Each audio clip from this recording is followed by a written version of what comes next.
গাখীৰ খোৱা কথা কৈছোঁ কমেই মই হেল্ল' এভৰিৱান মই ইমান আহিছোঁ আপোনালোকৰ ওচৰলৈ আজি বহুত দিনৰ মূৰত মানে কি যে ভিডিঅ' বনোৱাৰ ইচ্ছা নাছিল কিয় জানেনে এই মাতটোৰ কাৰণে মাতটো হৈছে একদম কি কওঁ আৰু মাতটো মানে ইমান বেছি বেয়া কিছুমান ছোৱালীৰ ইমান ধুনীয়া মিঠা মাত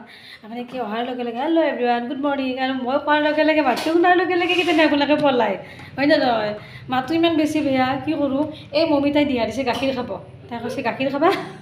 গাখীৰ খালে হেনো মাতটো বোলে একদম ধুনীয়া হ'ব গতিকে আজিৰ পৰা মই লিটাৰে গাখীৰ খাম আৰু গাখীৰ খালে ভাল হ'ব বোলে আচ্ছা কথা হ'লে কি জানেনে আজি ৰাতিপুৱাৰ পৰা খং উঠি আছে এই যে তালুকদাৰে নহয় কি মানে কি মই অকল ইয়াতে বিউটিচিয়ান কৰি থোৱা নাই গম পাইছেনে ঘৰত এটা মই একদম কি বোলে নাপিত মই বাবু দুটাতো চুলি কাটোৱে তেওঁৰো সেই যি অকণমান চুলি আছে সেইখিনি মই ছেটিং কৰি দিব লাগে দাঢ়ি কাটি দিব লাগে চব মোৰ দায়িত্ব তেওঁ কিন্তু অকণো হেল্প নকৰে মোক জানে মোৰ কালিৰ পৰা গাটো ইমান বেছি বেয়া তেওঁক মানে কৈছোঁ বোলা ৰাতিও মোৰ গাটো বেয়া হোটেলত কালি মনে মনে পৰঠা এটা খাইছিলোঁ পৰঠা খাই পেলাই গাটো বেয়া মই ৰাতি ক'লোঁ তেওঁক মোৰ বোলা অকণমান মোক হেল্প কৰি দিয়া তেওঁ চিধাই গৈ বিচনাত এই ৰ'বা কিবা অফিচৰ কাম আছে আজি ৰাতিপুৱা হেল্প কৰি দিয়া মোক তেওঁ চিধাই গৈ ব্লেংকেটৰ তলত জানে ইমান বদমাছ কি ক'ব আৰু এই মতা মানুহবিলাক এনেকুৱাই চব মতা নহয় কিছুমান মতাই মাইকীক বহুত বেছি মৰম কৰে আমাৰ এইটোও ক'ত মৰম কৰিব আৰু বেলেগ বস্তু আছে মানে কি সঁচা কথা ক'ব গ'লে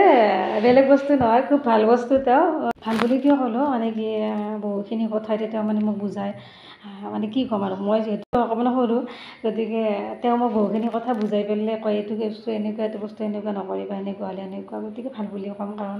দেউতাৰ পাছতে মই তেওঁকে পাইছোঁ তেওঁ মোক বহুত কথা বুজাই শিকাই আজি ইমানখিনিলৈ আগবাঢ়ি আহিছোঁ মই যি নহওক তেওঁ কি কৰিছে জানেনে এই যে ব্লেংকেটৰ তলত সোমালে যে মই যে অভিমান কৰি আছোঁ সেইটো অভিমান বেলেগে একো নাই তেওঁ মানে কি আলচি অকণমান আলচি তেওঁ বিচনাৰ পৰা উঠব লাগিলে বিৰাট টান পায় আৰু কিটচেনত যাব কৰিলে মানে ল'ৰা মানুহ তেনেকুৱাই দিয়কচোন এইটো কাৰণ হৈছে কি মোৰ কাৰণে মই অকণমান বেছি ষ্ট্ৰং তেওঁত কৰি কিয় জানেনে এই যে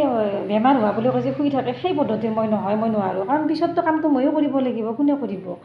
এই ডাঙৰ বাবু তেনেকুৱা গতিকে হিয়া স্কুলৰ পৰা আহিব ঘৰৰ কাম কিন্তু ময়ো কৰিব লাগিব গতিকে চব কাম যিহেতু ময়ো কৰিব লাগিব 3-4 বাৰ অপাৰেশ্যন কৰিছে আৰু যি হৈছে মই এইবিলাক বুলি একদম কেয়াৰ নকৰোঁ হৈছে আৰু এইটো চেপ্টাৰ গুচি গ'ল আৰু বেমাৰ হৈছে এতিয়া ভাল পাইছোঁ গতিকে আৰু যি হ'লেও কামবিলাক পটাপট কৰিব লাগে এই বোলে ওপৰত যোৱা এই বোলে পাৰ্লাৰ আহা ইয়ামুকুটাক চোৱা ৰান্ধা ৰাতি 12টা বজাতো যদি তেওঁ মোৰ কাৰণে মাংস লৈ যায় মই বনাই খোৱা ৰেকৰ্ড আছে বাৰু নিজৰ তাৰিফ নিজে নকৰোঁ কথা হ'ল কি তেওঁৰ ওচৰত মোৰ আজি অভিমান আৰু তেওঁ যে এই ব্লগটো চাব মই এনেও জানো তেওঁ আজি অফিচত চাবয়ে মই তেওঁক ৰাতিপুৱাই দম দি দিছোঁ তোমাৰ মই দাঢ়ি কাটা চুলি কাটা ভিডিঅ' বনাইছোঁ দেখামো মই তোমাৰ যে এইটো বস্তু চব দেখাম আজি তোমাক তেওঁ কৈছে চুপ বুলি নেদেখাবা কিন্তু গতিকে দেখামেই আজি এটা ভিডিঅ'টো দিছোঁ ইয়াতে চাবচোন আপোনাৰ